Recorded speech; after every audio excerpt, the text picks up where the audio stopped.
Sir ಈಗ ನೀವು ಅಡಿಕೆ ಬೆಳೆಯ ಜೊತೆಗೆ ಒಂದು ಮಿಶ್ರ ಬೆಳೆ ಅಥವಾ ಬಹು ಬೆಳೆಯಾಗಿ ಏಲಕ್ಕಿ ಹಾಕಿರೋದಕ್ಕೆ ಕಾರಣ ಸರ್?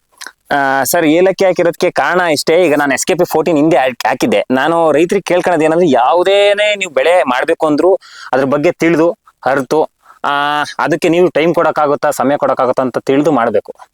ಆಮೇಲೆ ಯಾವುದೇ ಬೆಳೆ ಕುಂಡಿಸುವಾಗ್ಲೂ ಅದ್ರ ಬಗ್ಗೆ ಹೆಂಗೆ ಅಂದ್ರೆ ಪೂರ್ಣ ಪ್ರಮಾಣದಲ್ಲಿ ತಿಳ್ಕೊಂಡ್ರು ನಮ್ಗೆ ಇವತ್ತಲ್ಲ ನಾಳೆ ಲೋಪದೋಷಗಳು ಬಂದೇ ಬರ್ತವೆ ಸರ್. ನಾನು SKP14 ಹಾಕಿದ್ದೆ. SKP14 ಹಾಕಿದಾಗ ಕೆಲವೊಬ್ರು ಏನ್ ಹೇಳಿದ್ರು ಅಂದ್ರೆ, SKP14 ಗಿಂತ ನಳ್ಳಿಯಾಣಿ ಗ್ರೀನ್ ಗೋಲ್ಡ್ ಬೆಟ್ರು ಅಂತ ನಾನೆಲ್ಲ ಯೂಟ್ಯೂಬ್ ಅಲ್ಲಿ ನೋಡಿದ್ದೆ.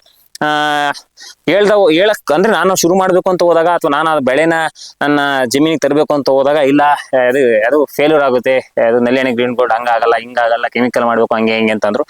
ನಾನು ಸಾವಯವದಲ್ಲೇ ನಾನು ಮುಂದುವರಿತಾ ಇರೋದ್ರಿಂದ, ಯಾಕೆ ಸಾವಯವದಲ್ಲಿ ನಳ್ಳಿಯಾಣಿ ಗ್ರೀನ್ ಗೋಲ್ಡ್ ಬರಲ್ಲ ಅನ್ನೋ ಒಂದು ನನಗೆ ತಲೆ ಪ್ರಶ್ನೆ ಬಂದಿದ್ದರಿಂದ ನಾನು ಅವಾಗತ್ತೆ ತಗೊಂಬಂದು ಏಲಕ್ಕಿನ ಹಾಕಿ ಸರ್. ಇದು ನಳ್ಳಿಯಾಣಿ ಗ್ರೀನ್ ಗೋಲ್ಡ್ ಏಲಕ್ಕಿ ನಮ್ಮದ್ರಲ್ಲಿ ಚೆನ್ನಾಗಿ ಬರ್ತಾ ಇದೆ. ಇದುವರೆಗೂ ಹೇಳ್ಬೇಕು ಅಂದ್ರೆ, ನಾನು ಹಾಕುವಾಗ ಗುಂಡಿ ತೆಗ್ದಿದ್ದು ಒಂದೂವರೆ ಸರ್. ಅಂದ್ರೆ ಅಗಲ 1.5, ಉದ್ದ 1.5. ಅವಾಗ ಹಾಕುವಾಗ ನಾನು ಏನ್ ಮಾಡಿದ್ದೆ ಅಂತಂದ್ರೆ, ಇದಕ್ಕೆ ಒಂದು 50 ಗ್ರಾಮ್ ಸುಣ್ಣ, 50 ಗ್ರಾಮ್ ಟ್ರೈಕೋಡರ್ಮಾ, 50 ಗ್ರಾಮ್ ಬೇವಿನ ಹಿಂಡಿ ಹಾಕಿ ಗೊಬ್ಬರನ ಮಿಕ್ಸ್ ಮಾಡಿ 15 ದಿವಸ ಬಿಟ್ಬಿಟ್ಟಿದ್ದೆ. ಅಂದ್ರೆ ನೀರ್ ಹಾಯಿಸ್ಬಿಟ್ಟು ಬಿಟ್ಬಿಟ್ಟಿದ್ದೆ. ನೀರ್ ಹಾಯಿಸ್ಬಿಟ್ಟು 15 ದಿವಸ ಆದ್ಮೇಲೆ ಇದನ್ನ ನಮ್ಮ ಎರೆಜಲ, ನಾನ್ ಮಾಡ್ಕೊಂತಾರ ಎರೆಜಲದಲ್ಲಿ ಎದ್ದಿ, ಅಂದ್ರೆ ಬೀಜಾಮೃತ ಮಾಡ್ತಾರ ಆತರ ಎದ್ದಿ ತಗೊಂಬಂದು ಇಟ್ಟಿದ್ವಿ ಸರ್. ಅದು ಬಿಟ್ರೆ ನಾನು ಬೇರೆ ಏನು ಹಾಕಿಲ್ಲ. ಇದಕ್ಕೆ ಅಂತ ಏನಾದ್ರು ಮಾಡಿದ್ರೆ ನಾನು ಬದ ಕೊಟ್ಟಿದ್ದೀನಿ ಅಷ್ಟೇ. ಈಗ ಸಾಮಾನ್ಯವಾಗಿ ಏಲಕ್ಕಿಯಲ್ಲಿ ಬಹಳಷ್ಟು ರೋಗ ಬರುತ್ತಂತಲ್ಲ, ಇಲ್ಲಿ ಏನ್ ರೋಗ ಬಂದಿಲ್ಲ? ನನ್ಗೇನು ರೋಗ ಕಂಡಿಲ್ಲ. ಈಗ ನೀವು ನೋಡ್ಬೋದು ಸರ್, ರೋಗ ಕಂಡ್ರೆ ಗಿಡ ಹಿಂಗಿರಲ್ಲ. ಏನಾದ್ರು ಒಂದು ಇದು ಕಂಡೆ ಕಾಣುತ್ತೆ. ನನಗೇನು ರೋಗ ಅನ್ನೋದು ಬಂದಿಲ್ಲ ಸರ್. ಮುಂದೆ ಬರ್ಬೋದೇನೋ ಗೊತ್ತಿಲ್ಲ, ಆದ್ರೆ ನಾನು ಎಲ್ಲದಕ್ಕೂ ಸಿದ್ಧ ಇದ್ದೀನಿ ಸರ್. ಈಗ ಇದು ಏಜ್ ಎಷ್ಟು ಸರ್? ವರ್ಷ ಸರ್ ಈಗ ಇದಕ್ಕೆ ಜುಲೈ 15 ಬಂದ್ರೆ 1 ವರ್ಷ. ನೀವು ನಾಟಿ ಮಾಡಿ 1 ವರ್ಷ ಆಯ್ತು. 1 ವರ್ಷ. ಅಲ್ಲಿ ಸಸಿ ಎಷ್ಟು ದಿವಸ ತಂದಿದ್ರಿ? ಸಸಿದು ಅದು ನನ್ಗೆ ಐಡಿಯಾ ಇಲ್ಲ. ಒಟ್ಟಿನ ತಾಂಬರುವಾಗ ಒಂದು 3/4 ಅಡಿ ಇತ್ತು ಸರ್. ಕಂದು 3/4 ಅಡಿ ಇತ್ತು.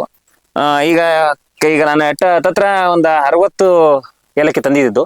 60ರಲ್ಲಿ ಒಂದು 10-15 ಈಗ ಈ ತರ ಹೂವು ಶುರುವಾಗಿದೆ ಸರ್. ಈ ತರ ಎಲ್ಲ ಹೂವು ಶುರು ಈಗ ಹೂವು ಬಂದಿದೆ ನೋಡಿ.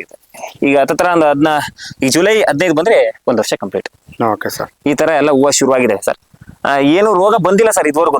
ಆದ್ರೆ ಒಂದು ಏನು ನನಗೆ ಇದು ಇಟ್ಟಾದ್ಮೇಲೆ ಏನ್ ಸಮಸ್ಯೆ ಬಂತು ಅಂದ್ರೆ, ಕೆಲವರು ಬೆಡ್ ಕೊಡಬಾರ್ದು ಅಂತ ಅಂದ್ರು. ಬೆಡ್ ಈ ತರ ಬೆಡ್ ಏನ್ ಕೊಡೋದು ಅವಶ್ಯಕತೆ ಇಲ್ಲ ಅಂದ್ರು. ಕೆಲವೊಬ್ರು ಬೆಡ್ ಕೊಟ್ರೆ ಒಳ್ಳೇದು ಅಂತ ಅಂದ್ರು. ನಾನು ಬೆಡ್ ಕೊಡದೇನು ಮಾಡಿದೀನಿ ಸರ್. ಬೆಡ್ ಕೊಟ್ಟು ಮಾಡಿದೀನಿ. ಆದ್ರೆ ಬೆಡ್ ಕೊಟ್ಟಿರೋದ್ರಿಂದ ಚೆನ್ನಾಗ್ ಬಂದಿರೋದು ಸರ್ ಗಿಡ. ಬೆಡ್ ಕೊಡ್ದೇನೆ ಚೆನ್ನಾಗ್ ಬಂದಿಲ್ಲ. ಬೆಡ್ ಕೊಟ್ಟಿರೋದ್ಮೇಲೆ ಚೆನ್ನಾಗ್ ಬಂದವು ಗಿಡ. ಇದನ್ನ ಹಿಂಗ್ ಕಟ್ಕೊಂಡಿದೀವಿ ಈ ಕನಿಷ್ಠ ಅಂದ್ರೂ ಒಂದೊಂದ್ರಲ್ಲಿ ಒಂದ 20, 25, 30 ಈ ತರ ಬಂದಿದಾವೆ. ಎಲ್ಲಿಂದ ತಂದಿ ಸರ್ ತಾವು? ಸರ್ ಇದು ನಾನು ಮಂಡ್ಯದಿಂದ ತಂದೆ ಸರ್, ಕೀರ್ತಿಗೌಡ ಅಂತ ಹೇಳಿ. ಅವ್ರ ಕಡೆಯಿಂದ ಇದು ನಳ್ಳಿಯಾಣಿ ಗ್ರೀನ್ ಗೋಲ್ಡ್ ಏಲಕ್ಕಿ, ಆಮೇಲೆ ಚಕ್ಕೆ, ಲವಂಗ ಇಷ್ಟು ಅವ್ರ ಕಡೆಯಿಂದ ತಗೊಂಬಂದೆ ಸರ್. ಸರ್ ಈಗ ಇದು ನಾನು ವಿಚಾರಿಸಿದ್ದೀನಿ ಸರ್, ಏಲಕ್ಕಿ ಬೆಳಿಬೇಕಂದ್ರೆ ನೀವು ಅರ್ಧ ಬಿಸಿಲು ಅರ್ಧ ನೀರಲ್ಲಿ ಇರ್ಬೇಕು. ಅಡಿಕೆಯಲ್ಲಿ ಒಂದು ಒಳ್ಳೆ ಆಪ್ಷನ್ ಅಂತ ಹೇಳಿದ್ರು. ಸೊ ಆರ್ಥಿಕವಾಗಿ ಹೇಗ್ ಲಾಭ ಆಗುತ್ತೆ ಅಂತ ಏನಾದ್ರು ತಿಳಿಸಿದಾರೆ ಸರ್ ನಿಮ್ಗೆ ಇದರಲ್ಲಿ? ಸರ್ ಇನ್ನೊಂದು ಏನಂದ್ರೆ ಇಂಪಾರ್ಟೆಂಟ್, ಇವಾಗ ನಮ್ದು ಈಗ ಯಾವ್ದು ಒಂದೇ ಬೆಳೆ ನಂಬ್ಕೊಂಬಾರ್ದು.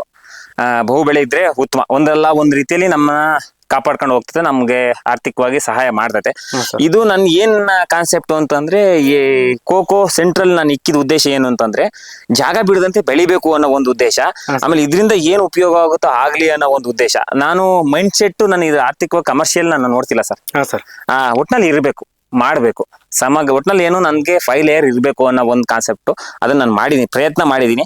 ಅಲ್ಲ, ನಾವು ತಲೆ ಬಗ್ಸ್ಕೊಂಡು ನಮ್ ಕೆಲಸ ಮಾಡಿದ್ರೆ ಅದಾಗ ಅದು ಫಲ ಬರುತ್ತೆ ಅನ್ನೋ ನಂಬಿಕೆ ನನ್ನಲ್ಲಿದೆ ಸರ್.